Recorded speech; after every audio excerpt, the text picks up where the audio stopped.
Hello, everyone. Sarah here, and we're going to get started in just a minute. Give people a chance to log on. If you're here live, say hi in the chat. If you are watching the replay, I would love for you to leave a little love in the comments, say who you are, say hi, share a nugget as we go through. That engagement means a lot to me, and it helps me deliver better content for you. So I'm just going to give another moment for people to join. I just got the notification on my phone that I'm live. So I don't want folks to miss this because this is only going to be like 5 minutes long. So we'll give folks a chance. If you're watching the replay again, say hi or say who you are. You can skip ahead and find where I start. Okay. All right. Hello, nonprofit leaders. Let me ask you a question. Is your nonprofit relying on volunteers because you don't really have enough staff and you're thinking, I'm going to get volunteers to fill in the gaps where we are understaffed? Well, if that's you, stick around for the next 5 minutes or so, because I am going to show you why this common approach often leads to more problems than it solves, and how to strike the right balance between volunteers and paid staff for sustainable success. All right. Leading volunteers is actually quite a bit of work. So often when we start bringing on volunteers, when what we really needed were paid staff, we underestimate how much time and energy it's going to take to lead volunteers. And it takes extra time and energy because volunteers often are not with us full time. They're not necessarily accountable, no fault of their own, but this is often their extra thing, their volunteer thing. Often, if they have a conflict with work, they're probably going to do their work thing first, so that they can continue to be able to volunteer. You might not be their very first priority. You might be their total, where their heart and passion is, and they're going to be there for you. But ultimately, we have to account for the time it takes to find volunteers, the time it takes to lead volunteers.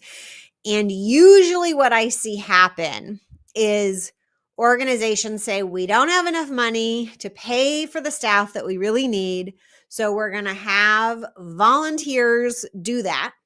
And the extra work that goes into getting and coordinating the volunteers and keeping the volunteers takes away needed time from doing the revenue generating activities that would actually fix the problem. And so we're actually end up making the problem worse, because now we have even more demands on the leadership we do have and less proportionate revenue coming in. So what do we need to do instead? First of all, if you are understaffed, think about focusing as much effort or all your efforts on bringing in revenue. So fundraising, typically the best place to be focusing is major donors, depending on where you are in your journey. But usually that's the best place to start. Solving a funding staffing gap with grants is not a great strategy. So think about expanding your donor base. You could use some volunteers to assist you in kind of the extra stuff related to bringing in that money.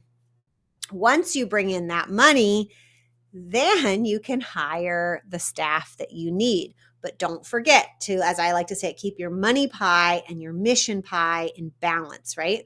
So don't just say, oh, now I've got some money and I'm going to spend it all on my mission pie. Those are my programs and my mission related activities. Make sure that you keep reinvesting some of the new money coming in into increasing your money pie. That's your ability to have more money.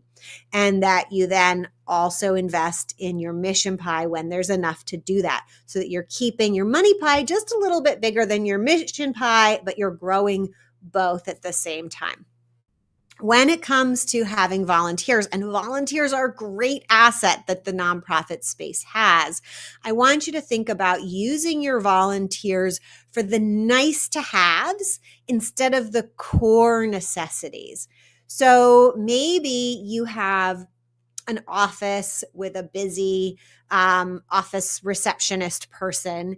Maybe don't replace your reception person who needs to do all these critical functions with a volunteer, but maybe add volunteer greeters, people who help what make people feel welcome, guide them where they need to go, and reduce that burden on the person who's paid and providing those core functions. So think about that. And if you need to build a team of volunteers to do something massive, like let's say you're distributing food or any sort of like emergency relief, those types of activities, which are really well kind of staffed by volunteers, you only want to do that when you have somebody who's truly available to be a paid staff member whose job is to coordinate and lead those volunteers. Typically, when we are understaffed and thinking, oh, we'll fill the gap with volunteers, we don't have somebody on staff who part or all of their job is to lead or manage volunteers. So think about having volunteers when it is somebody's job to be managing or leading those volunteers, and they have a reasonable amount of time and energy to dedicate to doing that. That is my tip for you today. It is such a pleasure to be with you each week and provide you tips and insights. If you would like more tips like these delivered to your inbox, you can go to inspirednonprofitleadership.com/sign up. That is the newsletter that I host to bring you tips like these each week. If you're thinking, oh my God, I would love to be implementing these kinds of tips with guidance from Sarah, you can go to pivotground.com/application and fill out a very short application to express your interest in possibly working with me and tell me a little bit about yourself. I review those applications manually, and then if it seems like we might be a good fit, we'll get on a call together and talk about your options. And that's all I have for you today. Until next time, all the best.